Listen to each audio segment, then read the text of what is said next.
అవసరం ఉంది. సమస్యలు చట్టబద్ధంగా చేస్తే వాళ్ళు చేయొచ్చు, వీళ్ళు చేయొచ్చు. సార్, పవన్ కళ్యాణ్ గారు ప్రత్యేక సమావేశం వాళ్ళందరినీ కూడా సన్మానించారు. ఇందాక మీరు కూడా విన్నట్టున్నారు. సో ఆయన మాట్లాడిన మాటల్లోని ఉన్న ఆంతర్యం ఏంటి? చాలా అంశాన్ని ఆయన ప్రస్తావించాడు. బ్లీచింగ్ పౌడర్కి డబ్బులు లేని పంచాయతీ శాఖలో ఉన్నామని, అలాగే మహిళల మీద ఎక్కువ నోటు దాటితే వేటు తప్పదని. అంటే పవన్ కళ్యాణ్ ఈరోజు సమావేశంలో ఆయన ముఖ్యంగా తమ తరఫున పనిచేసిన వాళ్లకు సత్కారాలు, అభినందనలు అవి చేశారు. ఆయన ఈరోజు ఎక్కువగా తమ వాళ్ళను ఉద్దేశించి చెప్పినట్టుగా కనిపించింది. ఇతర అంశాలు కూడా కొన్ని కామెంట్ చేసినప్పటికీ నేను విన్నంతలో మొదటిది ఈ విజయం అనేది చాలా పెద్దది. ఈ విజయం అనేది ఎలా వచ్చిందని అంబానీల పెళ్లికి వెళ్తే కూడా అడుగుతున్నారు ప్రతి ఒక్కరు కూడా. ఈ 100% 21కి 21 గెలవడం అన్నది చాలా పెద్ద విషయం. ఇది చాలా దోహదం చేసింది. దీనికి మీరు అందరూ తోడుగా ఉన్నారు అని వాళ్లకు ధన్యవాదాలు. అదొక భాగం. గెలిచింది 21 అయినా 164 గెలవడానికి ఇది ఒక విధంగా ప్రాతిపదిక వేసింది అన్నటువంటి అంశం కూడా మనం గుర్తించాలి అని చెప్తూనే ఆయన ప్రత్యేకత ఎక్కడ ముగింపుగా మొదటి ఇలా చెప్పిన వ్యక్తి మళ్ళీ చివరకు వచ్చేసరికి మటుకు అలా అని మనమేదో మన వల్లనే గెలిచింది అని మీరు భావిస్తే కూడా పొరపాటే. పవన్ కళ్యాణ్ లేకపోతే రాజకీయాలు లేవు, జనసేన లేకపోతే రాజకీయాలు లేవు, ఇలా అనుకోకూడదు. నడుస్తూనే ఉంటుంది రాజకీయం. అలా అనుకున్న వాళ్ళు 11 స్థానాలకు వచ్చారు. కాబట్టి ఇక్కడ ఏంటంటే సాధించిన విజయాన్ని గురించి చెప్పుకోవటము, దానికి గురించి కొంత గర్వపడేది అని అనట్లేదు ఆయన. సంతృప్తి కొంత పడదాము, దాన్ని గుర్తిద్దాము. మళ్ళీ గుర్తించకపోతే కూడా ఆయన ఒప్పుకోవడానికి సిద్ధంగా లేరు. ఈ పాత్ర చాలా ముఖ్యమైనది. But at the same time మనం వినయంగా ఉండాలి అనే ఒక మాట ఆయన ఎక్కువగా చెప్పడానికి చేశారు.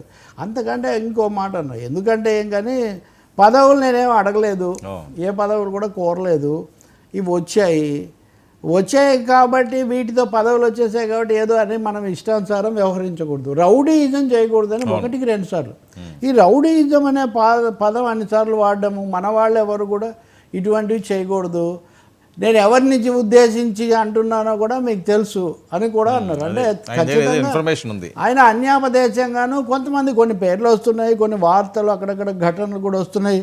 తెలుగుదేశాన్ని బలపరిచే ఒక పత్రికలో కూడా నిన్న దందాలు ఇవన్నీ చేస్తున్నారు, జనసేనకు సంబంధించిన 1-2 ఎమ్మెల్యేలు ఈ పద్ధతిలో పేర్లు కూడా రాశారు. ఇప్పుడు నేను పేరు రాస్తే మీరు వెంటనే దాన్ని పైన పెడతారు. ఇది అనవసరమైన చర్చ, మళ్ళీ మనం సమయం తీసుకుందాం తర్వాత వ్యక్తిగత స్థాయిలో. అందుకని ఇటువంటివన్నీ వస్తున్నాయి. దీన్ని కొంతమంది తెలుగుదేశం వాళ్ళు పాయింట్అవుట్ చేస్తున్నారు. బహుశా ఇవన్నీ ఆయన బుర్రలో ఉండాలి.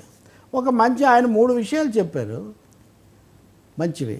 ఒకటి, వైసీపీ వాళ్ళని శత్రువులుగా చూడొద్దు, రాజకీయ ప్రత్యర్థులు. వాళ్ళు మనల్ని ఆ విధంగా చూసి ఉండవచ్చు, అయినా కానీ మనం చూడొద్దు. రెండవది, ఏదైనా చట్ట ప్రకారం వెళ్ళాలి కానీ కక్ష సాధింపులు ఇట్లాంటి వాటికి పాల్పడవద్దు.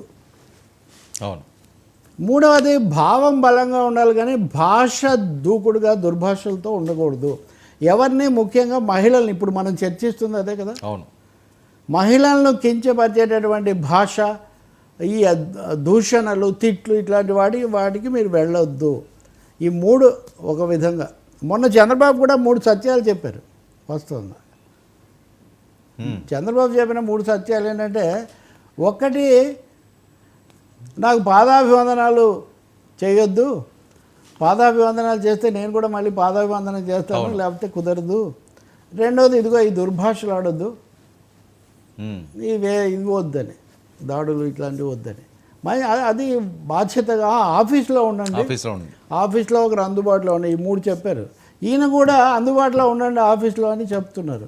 అంటే వ్యవస్థాగతంగా కూడా బలోపేతం చేసుకోవాలి. మన వ్యవస్థను బలోపేతం చేసుకుందాం, అవతరాలను రాజకీయంగా ఎదుర్కొందాం, కానీ తిట్లు, దుర్భాషలు, వివాదాలు వీటిలో చిక్కుకోవద్దు. ఇంతటితో ఆగల ఆయన. బహుశా ఆయన అజయ్ కుమార్ ఉంటాడు కదా ఇప్పుడు నాగబాబుతో, అజయ్ ఆయన క్రమశిక్షణ చర్యలు వాటికి సంబంధించిన నాయకుడు అనుకుంటా. ఆయన్ను మీరు చర్య తీసుకోండి, ఎవరన్నా ఏదన్నా చేస్తే మీరు చర్య తీసుకోండి, ఎవరినైనా వదులుకోవడానికి నేను వెనకాడను. సొంత రక్తాన్నైనా అవసరమైతే వదులుకోవడానికి నేను వెనకాడను. కాబట్టి మీరు చర్య తీసుకోండి. అలా చేసేవాళ్ళు ఎవరో మీరు పార్టీలోంచి పంపిస్తానంటే కూడా నేను మీకు అండగా నిలబడతాను. అంటే సంథింగ్ అంటే ఎక్కడో ఏదో కొంతమంది శృతి మించి వ్యవహరిస్తున్నారు, కొంత దారి తప్పుతూ ఉందనే అభిప్రాయము, కొన్ని ఇన్పుట్స్ ఏవో పవన్ కళ్యాణ్ దగ్గర ఉండి ఉంటాయి అని మనం అనుకోవాలి. బట్ ఇవన్నీ చెప్పి ఇంకోవైపున ఇది ఎన్ని చేసినా ఎన్డీఏ టీడీపీ, జనసేన, బీజేపీ కూటమి ప్రభుత్వం అనేది కూడా గుర్తుపెట్టుకోవాలి. వన్ సైడెడ్గా ఇవన్నీ ఒక విధమైన మిశ్రమ ప్రభుత్వంలో అక్కడ ఉన్న వాతావరణంలో అవసరంగా చెప్తున్నటువంటి అంశాలు అని మనం అనుకోవాలి. ఈరోజు ఎవరో ఇచ్చారు కూడా, ఏదో రేటింగ్స్ ఇచ్చారు మంత్రుల పనికి. ఈ రేటింగ్స్లో నాదెండ్ల మనోహర్కు మొదటిది, నిమ్మల రామనాయుడు ప్లస్ లోకేష్ బాబు వాళ్ళకు రెండో స్థానం. పవన్ కళ్యాణ్ చేస్తున్న హోంవర్క్ ఎక్కువగా ఉంది అన్న దాని మీద అది కూడా అందులో మెన్షన్ చేశారని నేను చూసా. నేను హోంవర్క్ ఎక్కువ చేశానని కూడా ఆయన చెప్తున్నారు. నిర్ణయాలు ఏం తీసుకోలేదు, ఎక్కువగా హోంవర్క్ ఎక్కువ చేశాను. ఆ సందర్భంలోనే మీరు చెప్పిన ఇది వచ్చింది. ఇంకా ముఖ్యమైనది ఏంటంటే రాష్ట్రానికే కాకుండా ఎన్డీఏ నిలబడడానికి కూడా మన వల్ల మనం తెచ్చిన ఈ సీట్లు చాలా ఉపయోగపడ్డాయి అన్నది చాలా ముఖ్యమైనది. కానీ నేను మోదీతో ఏం ఫోన్లో కూడా మాట్లాడలేదు, మోదీ దగ్గర కూడా వెళ్ళను, ఆయన గుండెల్లో ఉన్నాను అని. అంటే గుండెల్లో భక్తులు ఉంటారు, దేవుళ్ళు కూడా ఉంటారు, రెండు రకాలుగా కూడా ఉంటారని మనం భావించవచ్చు. అంటే గుండెల్లో ఉండటం అంటే దగ్గరగా ఇష్టంగా ఉండటం అనే అభిప్రాయం అనుకోవాలి. అంటే కీలకమైనది ఏంటంటే మోదీకి భారం తగ్గించడం తప్ప భారం పెట్టే పని ఏమి చేయదలుచుకోలేదు అంటున్నారు. ఈ మాట అప్పుడప్పుడు చెప్తున్నాను. 140 కోట్లకు అంటే ఇప్పుడు ఆంధ్రప్రదేశ్కి సంబంధించి అడిగేవి ఈ మధ్య ఆయనే కదా, గ్రామీణ రోడ్లు వీటికి సంబంధించి రాష్ట్ర మ్యాచింగ్ గ్రాంటు 10% తగ్గించమని నేను అడుగుతానని. బట్ పవన్ కళ్యాణ్ కూడా ఒక విషయం గుర్తించక తప్పదు, మోదీని ఎంత గౌరవించినా రాష్ట్రం తరఫున అవి ఇవి అడగక తప్పదు. అవి అడగాల్సిన ఇది కూడా ఉంటుంది. ఆయనకున్న సంబంధాన్ని బట్టి కొంత రాష్ట్రానికి ఇంకా సదుపాయం అవుతుందేమో అనే భావం కూడా ప్రజల్లో ఉంది. ఈ విషయాలన్నీ చెప్తున్నారంటే అది తేలిగ్గా తీసుకోవట్లేదు ఈ వీటిని అని. ఇంకోటి కూడా చెప్పారు, లోక్సభ 2 సభ్యులు ఉదయ్ అడిగితే నేను బాలశౌరి సీనియర్ కదా ఆయన, అంటే మామూలుగా నాయకుడు అని ఫార్మల్గా ప్రకటించకపోయినా సీనియర్ కాబట్టి ఈ విషయాలు తెలిసి ఉంటాయి, కొంత దాన్ని బట్టి మీరు వెళ్ళండి అంటే మోదీని మనం ఏమి ఇబ్బంది పెట్టొద్దు. కొంతమంది అన్నారు కదా ఇందాక నేను అన్నట్టు ఆధారపడి ఉంటుంది కాబట్టి అంటే దాన్ని మనం అడ్వాంటేజ్గా తీసుకోవద్దు అన్నటువంటి మాట.